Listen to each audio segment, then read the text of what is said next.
Peux-tu m'entendre? Je prie pour que mes mots te parviennent, comme un fil de lumière dans l'obscurité, avant qu'il ne soit trop tard. Le chemin que tu empruntes est traître. Tu atteindras bientôt un point de non-retour. Ce n'est qu'une question de temps. Marc 13, 22. Méfie-toi de la lumière qui trompe.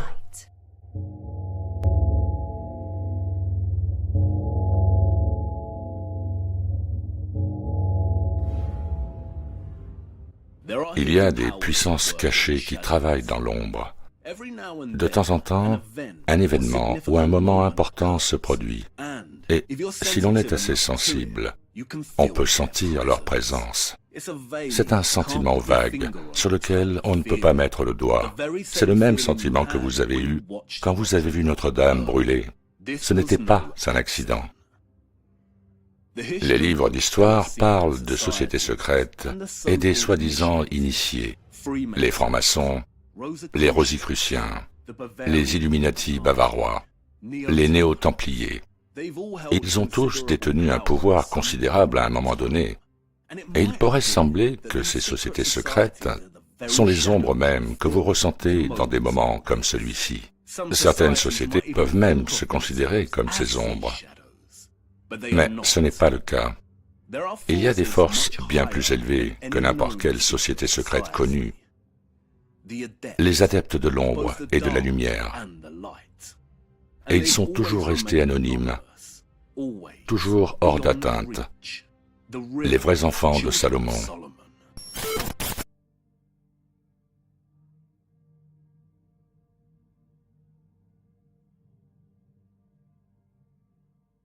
Les cathédrales médiévales recèlent-elles un grand secret?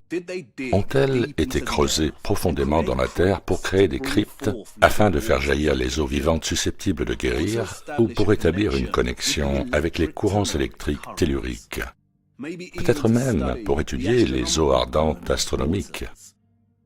Et si c'est le cas, il devrait y avoir des indices ou des clés en surface, hors des cryptes, qui le suggèrent.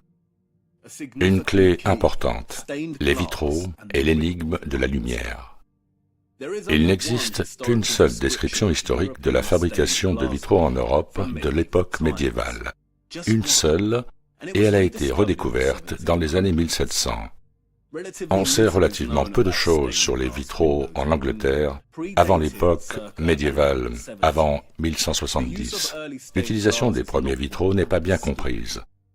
Et ce, parce qu'il n'en existe pas beaucoup aujourd'hui. Ils sont extrêmement rares.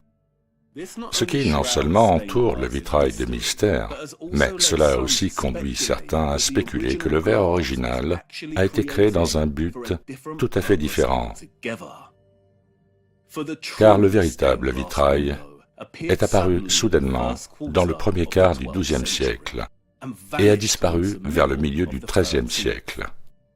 Tout comme le gothique lui-même, les vitraux et le vrai gothique sont inséparables.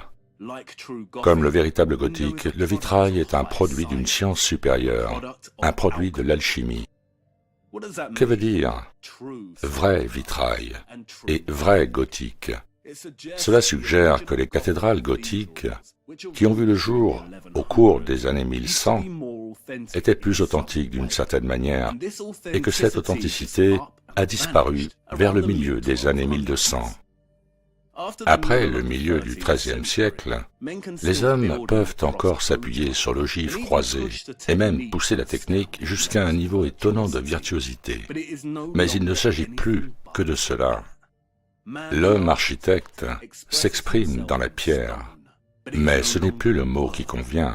Le vitrier peut peindre son morceau de verre avec la plus grande habileté, mais ce ne sera jamais rien d'autre que du verre peint. Le véritable gothique est plus qu'un art et un style, plus que de l'architecture.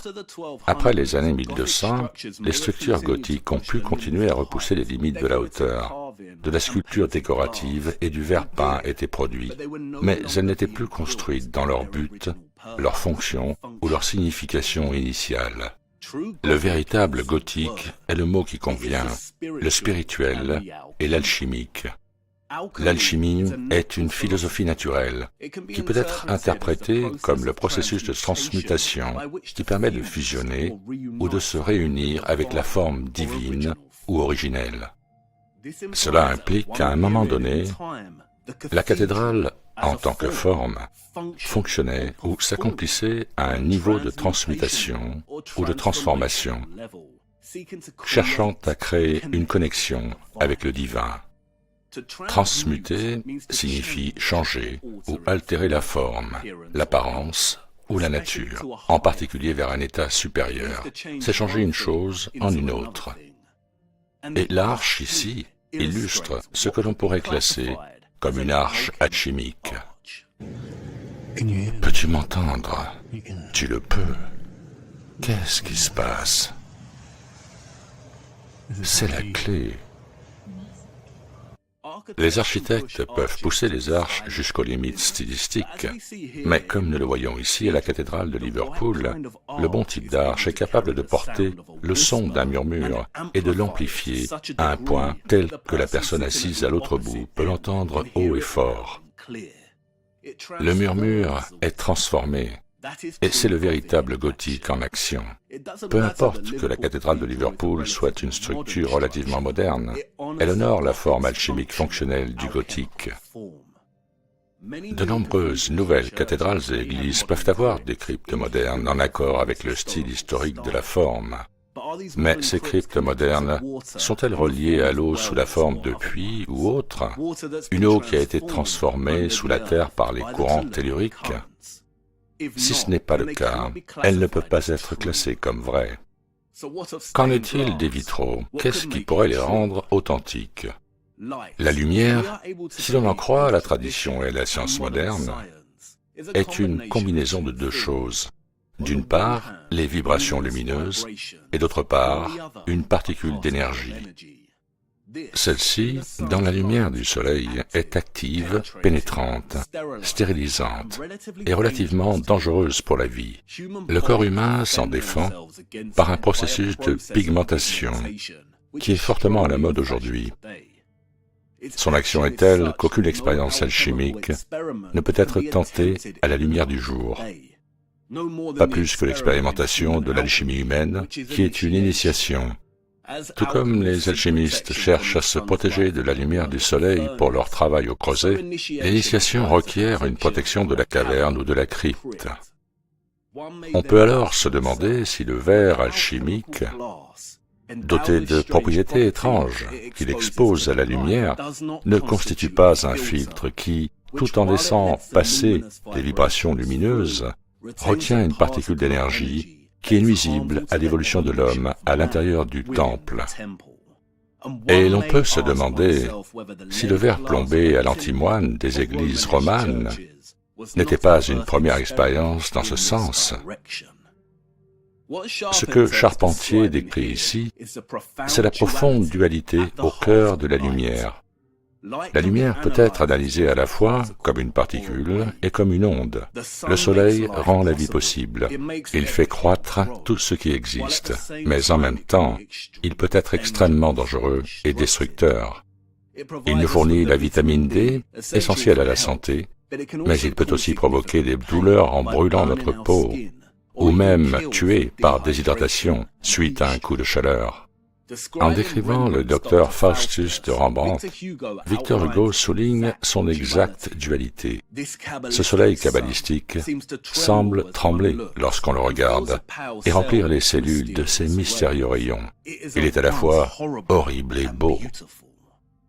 C'est pourquoi le Christ et le roi de Babylone sont tous deux décrits comme l'étoile du matin dans la Bible, l'un la lumière de la vie, l'autre l'horreur destructrice. Et c'est à cause de cette dualité paradoxale de la lumière qu'aucune expérience alchimique ne peut être tentée à la lumière du jour. Les alchimistes cherchent à se protéger de la lumière du soleil pour leurs travaux.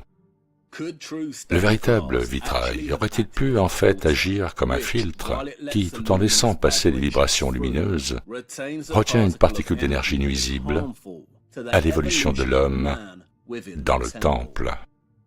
Tout comme les scientifiques creusent profondément sous terre pour se protéger des radiations cosmiques et isoler leurs particules, nous avons une image similaire ici.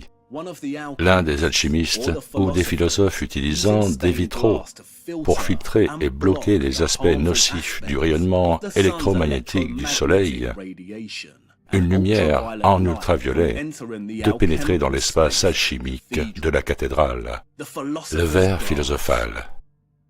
La raison pour laquelle il n'est pas possible d'être brûlé par la lumière du Soleil qui passe à travers une fenêtre est parce que le verre transparent a la capacité de bloquer les ultraviolets B ou UVB, la longueur d'onde responsable des coups de soleil. Le verre transparent ne peut toutefois pas bloquer les ultraviolets A ou UVA, et c'est pourquoi il est toujours possible d'avoir des lésions cutanées et des mutations génétiques en s'exposant au soleil près d'une fenêtre. Mais si le verre est teinté d'une couleur particulière, il acquiert alors la capacité de bloquer les UVA nocifs. C'est pourquoi certains suppléments, comme les huiles essentielles et des produits comme la bière, sont stockés dans des bouteilles en verre coloré. La couleur bloque les aspects nocifs de la lumière, qui dégrade et détruit son contenu. Les principales couleurs de verre capables de filtrer les composants nocifs de la lumière sont l'ambre et le bleu de cobalt. Le célèbre vitrail de Chartres est du bleu de cobalt. On peut se demander si le verre plombé à l'antimoine des églises romanes n'était pas une première expérience dans ce sens. Le verre d'antimoine, ou vitrium d'antimoine, est un verre fabriqué à partir d'une préparation de trioxyde d'antimoine qui produit un verre jaune brillant, rouge ou ambré. Pendant des siècles, les alchimistes anonymes, qui en tant qu'adeptes restent généralement anonymes, ont utilisé l'antimoine. Écrivant sous un pseudonyme, Basil Valentine disait qu'il était indispensable à la fabrication de la pierre de feu et qu'il peut être facilement transformé en verre. Nous l'appelons le verre de surveillance, comme si nous devions dire verre discret. Le mystérieux artéfice parlait de son importance pour isoler le mercure. L'antimoine et le véritable vitrail sont apparus en Perse vers le XIe siècle. Ils provenaient des laboratoires de certains adeptes. Ces adeptes étaient des anonymes qui travaillaient dans l'ombre et qui ont enflammé l'âge d'or islamique de l'astronomie et de l'alchimie. La connaissance du verre philosophal a été transférée du Moyen-Orient à l'Occident chrétien par ces adeptes. L'origine du mot antimoine est inconnue, mais l'étymologie populaire nous dit qu'il vient du grec anti-monachos, qui signifie tueur de moines, et du français anti-moine, qui signifie le fléau des moines. Les deux font référence au potentiel toxique de l'antimoine s'il est manipulé de manière inappropriée. Le souvenir même ancré dans la mémoire populaire nous informe que les moines chrétiens ne se contentaient pas de labourer les champs et de réciter des passages. Non, ils pratiquaient l'alchimie. Et que le vitrier n'était pas n'importe qui. Ils étaient autorisés à porter une épée. C'était l'art de faire des fenêtres qui les anoblissait en tant qu'élèves du grand œuvre. C'était la véritable noblesse du philosophe ou de l'adepte. Le signe extérieur de chevalerie ne pouvait être conféré que par un ordre de chevalerie. La guilde du vitrail n'était pas une plaisanterie. Elle pouvait élever quelqu'un à la classe de chevalier. Pourquoi? Le bleu de cobalt et le rouge ambré de l'antimoine n'étaient peut-être pas les seules compositions permettant au véritable verre philosophal de fonctionner.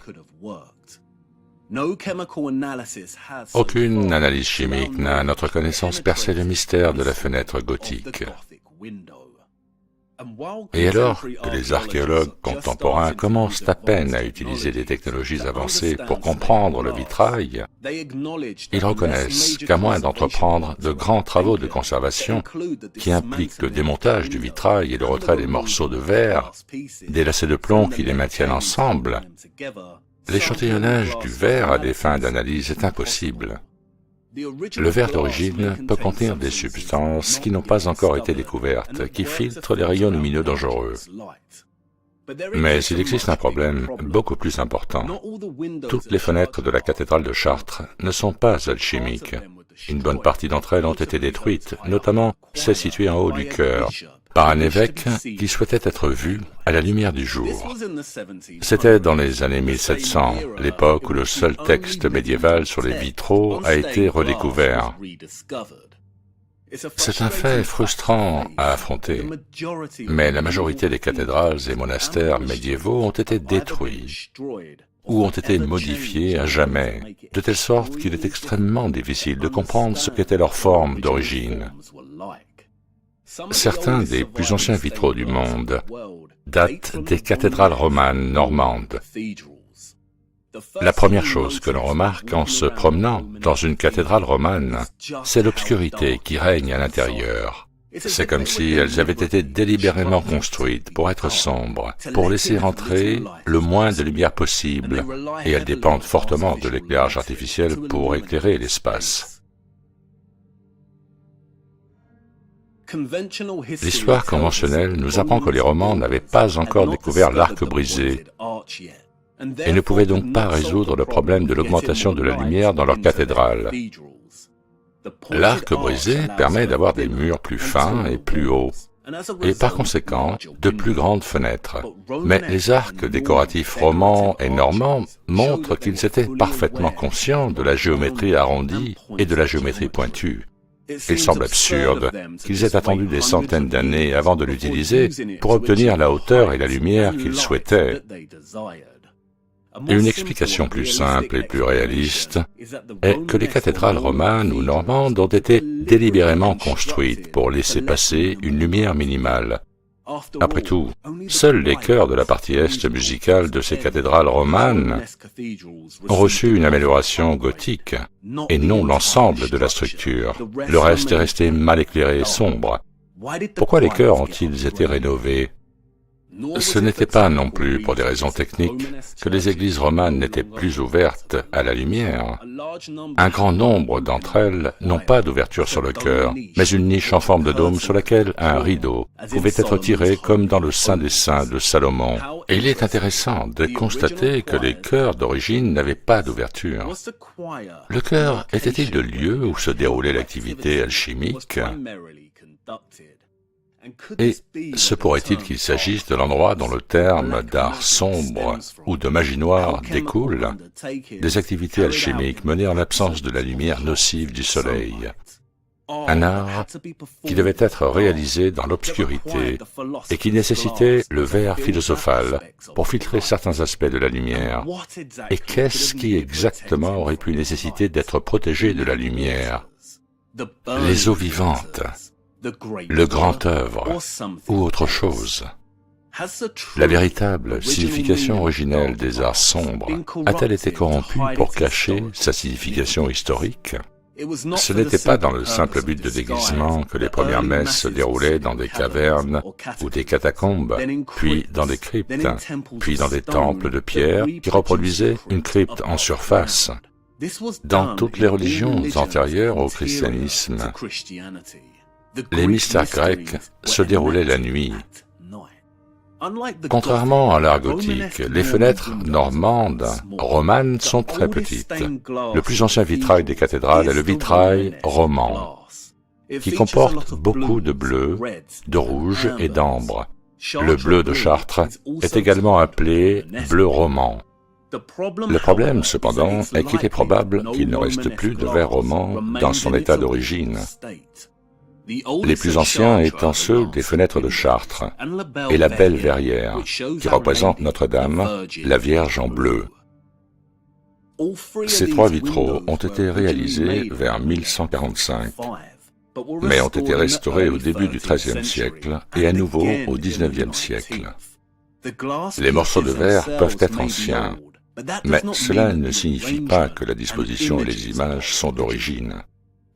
Le verre d'origine était à la fois coûteux et assez souple, et il pouvait être complété ou réorganisé, et semble avoir été souvent réutilisé lorsque les églises étaient reconstruites dans le style gothique. Quelques-uns des verres anglais les plus anciens qui composent l'arbre de Jesse à York Minster ont été recyclés de cette manière. Récemment, des archéologues ont découvert que Nathan, de la cathédrale de Canterbury, était en fait l'un des plus anciens d'Angleterre, datant des années 1130. On ignore toutefois si l'objet de la figure de Nathan a été conservé dans son contexte d'origine, ou s'il s'agit d'une représentation de quelqu'un d'autre. L'étude en général confirme l'existence de deux grandes périodes de recyclage ou de réutilisation du verre médiéval, les années 1200 et puis à nouveau dans les années 1700. Certaines pièces individuelles peuvent être du verre philosophal original de l'époque gothique ou romane, mais les images et les arrangements ne sont certainement pas originaux. Au cours des années 1200, le verre original a été réutilisé et a continué à être recyclé au cours des siècles qui ont suivi. C'est intéressant, n'est-ce pas? La sculpture romane ne met pas l'accent sur l'iconographie, mais présente des motifs géométriques audacieux, des chevons en zigzag rappelant l'électricité et des images naturalistes, presque païennes, qui rappellent la façon dont le monde naturel se transforme et se transmute continuellement. Le verre d'origine contenait-il des images similaires? Peut-être était-il simplement coloré pour filtrer la lumière nocive. Ces messes célébrées dans l'obscurité des chœurs romans faisaient-ils partie d'un christianisme ancien qui a été perdu ou corrompu et qui avait un lien avec l'alchimie? Et peut-être une continuité avec le druidisme celtique. La décoration romane a certainement un caractère celtique distinctif, complètement différent du gothique. On sait que les bâtisseurs d'églises étaient unis en fraternité. Le gothique n'est pas la continuité du roman. Ils existaient ensemble. Les bâtisseurs romans ont poursuivi leur œuvre romane tandis que les bâtisseurs gothiques érigeaient leur œuvre gothique. Et les deux écoles ne se sont pas mélangées, bien que les deux systèmes sont issus d'un même désir, celui d'utiliser le don de la terre, le courant tellurique, en un lieu donné. Si les écoles ne se sont pas mélangées, comment le verre roman s'est-il retrouvé dans les cathédrales gothiques? Pourquoi presque tous les chœurs romans ont-ils été reconstruits dans le style gothique? Est-ce là le mensonge? Ce que les érudits appellent style transitoire, c'est-à-dire le remplacement du style roman par le style gothique. Et si ce n'était pas du tout une transition? Et s'il y avait deux fraternités, deux guildes, qui ont fini par se faire la guerre? Se pourrait-il qu'il y ait eu deux formes de chrétienté dominantes au cours des années 1100 et que l'une d'entre elles a été effacée de l'histoire parce qu'elle a perdu? Et si ceci n'était pas du tout une transition, mais plutôt l'empreinte, la marque sanglante, la marque du vainqueur, le gothique, affirmant sa puissance, sa domination et sa victoire sur son ennemi roman? Et maintenant, nous avons atteint la prochaine porte. Mais avant d'y aller, il y a les adeptes anonymes, les vrais enfants de Salomon. À un moment donné de l'histoire, un schisme intentionnel s'est produit au sein des enfants de Salomon, ce qui a donné naissance à deux factions perpétuellement en guerre l'une contre l'autre, l'obscurité et la lumière. Tout comme la dualité paradoxale au cœur de la lumière, la capacité du soleil de promouvoir la santé et de lui nuire. Il y a aussi ceux qui créent et ceux qui détruisent, les bons et les mauvais. Mais qu'ils soient bons ou mauvais, ils sont fondamentalement tous les deux la lumière. Comme sur un échiquier, les pièces de l'un ou l'autre joueur sont les mêmes. Elles sont égales. La seule différence réside dans leur opposition, le noir et le blanc. Toutes les sociétés secrètes vénèrent la lumière. Pourquoi? Parce qu'elle fournit la couverture parfaite aux vrais enfants de Salomon pour mener leur guerre en secret. Et c'est à travers cette guerre que la Trinité de la lumière est accomplie. Le soleil rend la vie possible, mais il a aussi la capacité de détruire cette vie. Et c'est dans cette destruction que la reproduction ou la régénération se produit. Après plusieurs années, la fertilité de la forêt a décliné et elle est pleine de mauvaises herbes. Mais les cendres du feu qui la ravage et la brûle, restaure sa fertilité perdue. Elle repousse plus forte et plus fructueuse. Croissance, destruction et reproduction. La trinité de la lumière. S'il y avait deux fraternités, deux guildes, deux christianismes en guerre l'un contre l'autre, alors les enfants de Salomon sont responsables des cathédrales elles-mêmes, et les cicatrices qu'elles portent racontent l'histoire de cette guerre. Venez, allons-y, la porte d'à côté nous attend.